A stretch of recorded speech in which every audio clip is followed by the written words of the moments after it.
Have you or someone you know stalled out on keto? Today we're going to be talking about what I call keto killers.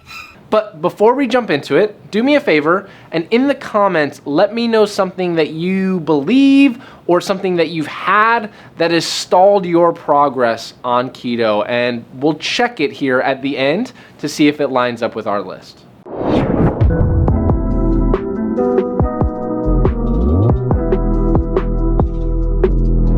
Coming in at number 5 on our list are nuts, seeds, and dairy.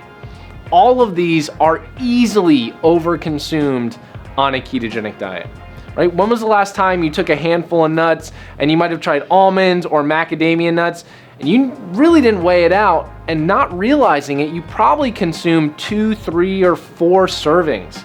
These are easily overconsumed when you're starting out on keto. The same goes with dairy. Who's tried or heard, hey, put heavy cream in it, but do you really weigh it out?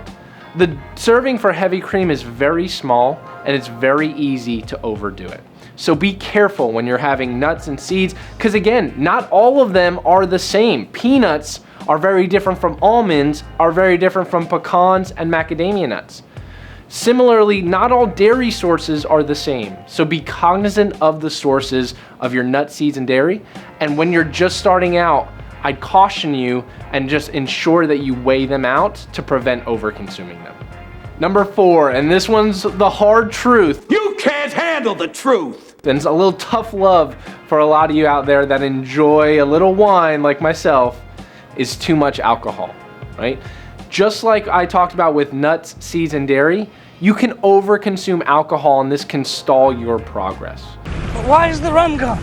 It's okay to have a glass of wine here and there. It's okay to have a drink without all these sugary mixers here and there.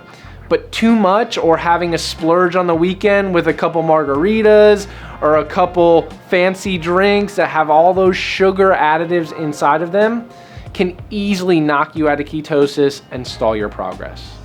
So when it comes to alcohol, keep it in moderation and don't overdo it. Coming in at number 3 are our hidden sugars. Whether you've been living this lifestyle for many years or you're just starting out, you're likely cognizant or aware of labels, right? You're looking at them and you're aware of how many carbohydrates and how many sugars are inside of that product. Hey, why ain't you running? Well, I can't read. Get out of here. But there's a lot of hidden sugars that we might not be aware of or that we might overdo thinking it's okay to have on keto. And I'll give you some examples. When was the last time you had a burger without a bun and put a bunch of ketchup on there? Regular ketchup still has sugars and carbohydrates in there, so you need to be cautious and aware of that. The same thing goes with ranch dressing, and I'm a huge fan of ranch dressing. I eat Cobb salads with blue cheese and ranch dressing all the time. But you still need to understand that there are sugars inside of these dressings that can add up. Lastly, there's alternative names for sugars like dextrose or maltodextrin.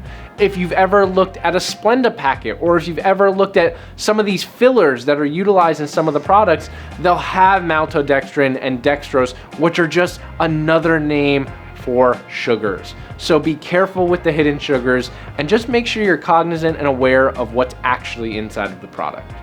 Coming in at number 2, and this is one that often gets overlooked or people don't talk enough about it, and that is vegetable oil. When was the last time you ate out and you probably had something that was fried or cooked in some type of oil? Chances are it was vegetable oil. When was the last time you had regular ranch dressing or any type of dressing for that matter? The chances are it's likely vegetable oil. Vegetable oils are cheap and they're commonly used in cooking in today's day and age. The challenge with vegetable oils are that they're very high in something known as omega-6 fatty acids. Omega-6 fatty acids go onto the cell membrane and disrupt it inside of the cells of our body, causing complications and inflammation. Unfortunately, that's going to lead to a cascade of negative events and things that can stall our progress. So there's a couple ways to battle this.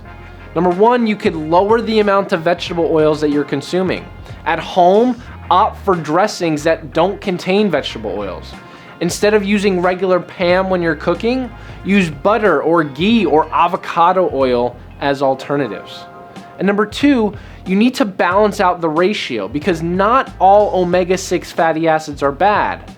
The reason vegetable oils are bad is because they throw this ratio between omega-6 and omega-3 out of whack, where omega-6 is really high and omega-3 is really low.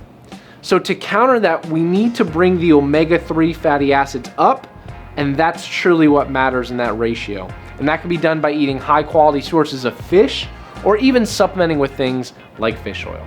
Before we get to our top keto killer, if you've liked what you've seen so far, go ahead and subscribe and like this video, and that's gonna help us make better content and curate content for you. Number 1, sugar alcohols.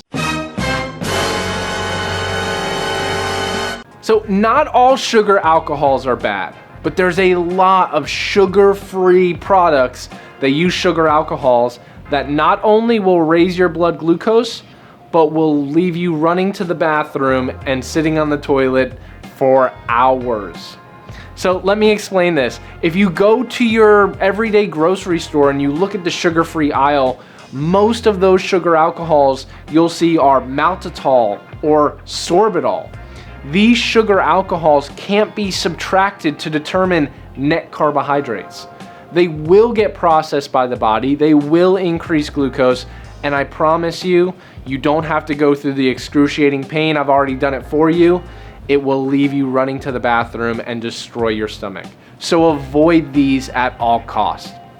And I understand that we want some of these delicious alternatives on our keto journey. And so having sugar-free candy or having sugar-free options is very tempting.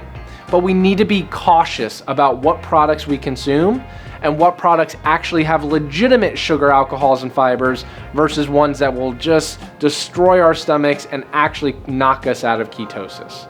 So when it comes to sugar alcohols, look for things like erythritol and xylitol and avoid things like maltitol and sorbitol, and that will help you tremendously on your keto journey. If you have any other keto killers or any other comments or content suggestions, let us know down in the comments. We read all of the comments and promise to help deliver and provide you the best content possible. Until next time, I'll talk to you soon.